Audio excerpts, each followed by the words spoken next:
Good morning everyone, কেমন আছো সবাই? আশা করি খুব ভালো আছো আর আমরাও ভালো আছি। Welcome back to my channel simple lifestyle with Ruma. আজকে রুমার বাপের বাড়ি বা আমার শ্বশুর বাড়িতে অনুষ্ঠান আছে, সেটা হলো গৃহপ্রবেশ। ওদের বাড়িতে আছে গৃহপ্রবেশ আছে, ঠাকুর আসবে, গ্রামের ঠাকুর, আর মন্দিরও প্রতিষ্ঠা হবে, সেই নিয়ে অনুষ্ঠান। চলো দেখতে থাকো তোমরা। অনুষ্ঠান বাড়ি, তাই সকাল থেকে সবাই বিভিন্ন কাজে ব্যস্ত। এখন সকালে সবাই লুচি বানাচ্ছে, সকালের জলখাবারের মেনু হচ্ছে, তো সেটা বানাচ্ছে। আর পাশেই ওই দুপুরের খাবারের যেটা মেনু সেটা বানানো চলছে। আর বাড়ির ভেতরে যে পুজোটা হবে সেটা এই জায়গাটাতে পুজো হবে। শুরুতেই বাড়ির যে হরি মন্দির তৈরি হয়েছে সেটার পুজো হবে, তারপর অন্যান্য পুজো হবে। আর এখন তার প্রস্তুতি চলছে। আর এদিকে দুপুরে রান্নাটা জোর কদমেও শুরু হয়ে গেছে। মন্দির পুজো এখনই শুরু হবে, তার ঘট উত্তোলনের কাজ চলছে। মন্দির পুজোর ঘট উত্তোলন হবে, তারপর বাড়ির পুজো, ঘরের যেটা গৃহপ্রবেশ তার পুজোর ঘট উত্তোলন হবে, তারপর আনুষাঙ্গিক কাজ শুরু হবে।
এখন বাড়ির গৃহপ্রবেশের কাজ শুরু হয়েছে।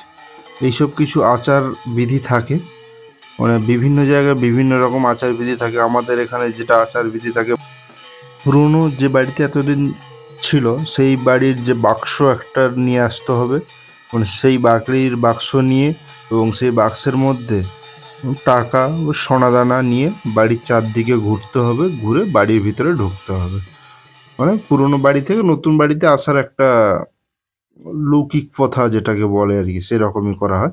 এছাড়াও মাছ দেখতে হয়, আগুন দেখে যেতে হয়, বাছুর দেখে ঢুকতে হয়, এরকম আরো অনেক আচার বিধি আছে, সেগুলো পালন করে ঘরের মধ্যে ঢুকে যেতে হবে।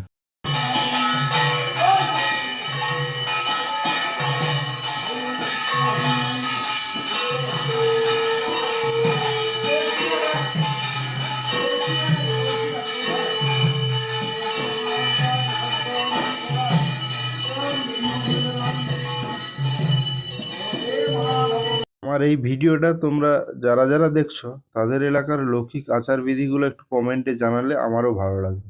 সবাই একটু জানিও, তাহলে সবার এলাকার আচার বিধিটা একটু জানতে পারতাম।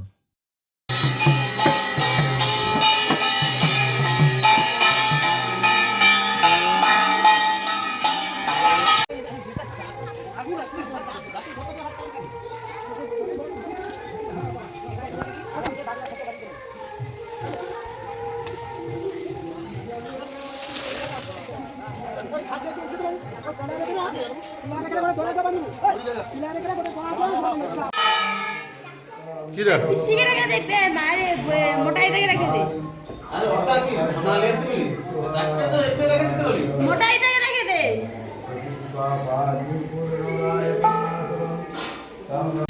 আর এইদিকে হরি পূজার কাজও শেষ, বাবাই প্রণাম করে নামছে, একটু হাসি হাসি মুখ।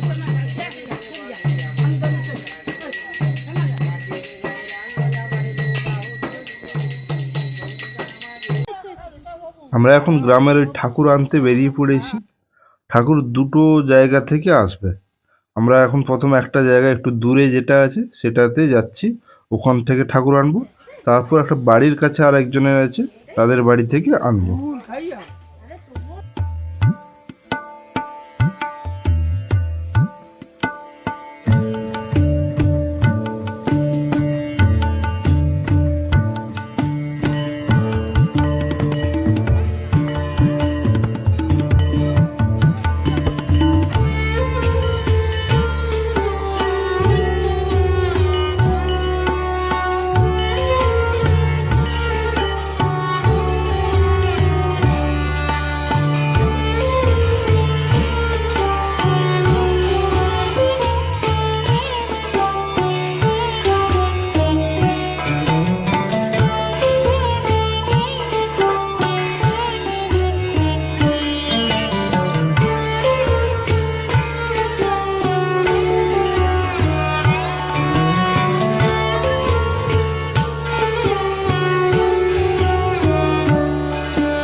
আমরা একজনের বাড়ি থেকে ঠাকুর নিয়ে চলে এসেছি, আবার একজনের বাড়িতে ঠাকুর আনতে পৌঁছে গেছি।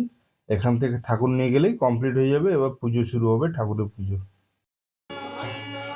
এখানে সমস্ত ঠাকুর এসে গেছে, আর ওইদিকে রান্নার কাজও কমপ্লিট হয়ে গেছে, আর অল্প কিছু বাকি আছে, শুধু অন্নের কাজ বাকি আছে, আর সমস্ত কিছু হয়ে গেছে। উপরে তোলা হবে, ছাদে খাওয়ার ব্যবস্থা করা হয়েছে, ছাদে তোলা হবে সমস্ত রান্নার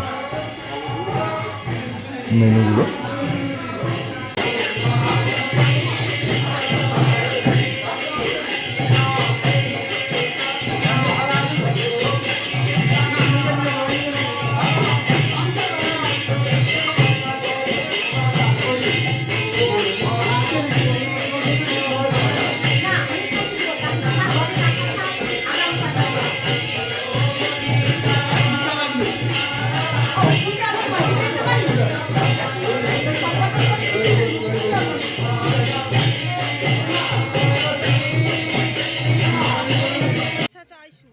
এখন ওই পূজারি চাল চাইছে, যতটা চালের পরিমাণ লাগবে আমরা এই ওজন করে দিচ্ছি, কারণ হিসাব থাকাটা ভালো, হিসাবের বেশি হয়ে গেলে একটা গন্ডগোল হয়ে যাবে, বেশি কমের ব্যাপার থাকে, তো তাই হিসাব করেই আমরা দিচ্ছি।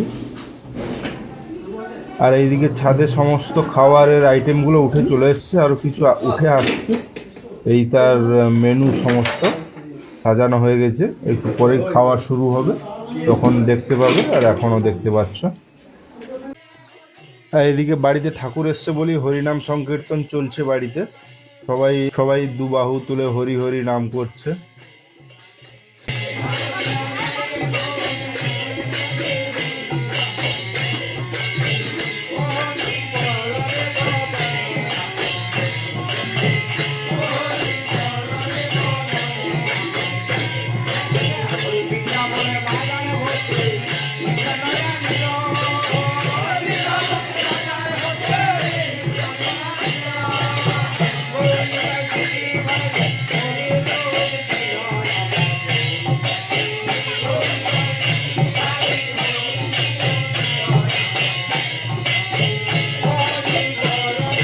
আর এদিকে নিমন্ত্রিতরা সবাই এসে গেছে, খাওয়ার পরিবেশন শুরু হয়ে গেছে। আমাদের এই ব্লগটা তোমাদের কেমন লাগলো জানিও কমেন্ট করে, ভালো লাগলে লাইক, শেয়ার ও সাবস্ক্রাইব করতে ভুলো না। Thank you. তোমাদের সঙ্গে আবার দেখা হচ্ছে পরবর্তী ভিডিওতে, ততদিন ভালো থেকো, সুস্থ থাকো।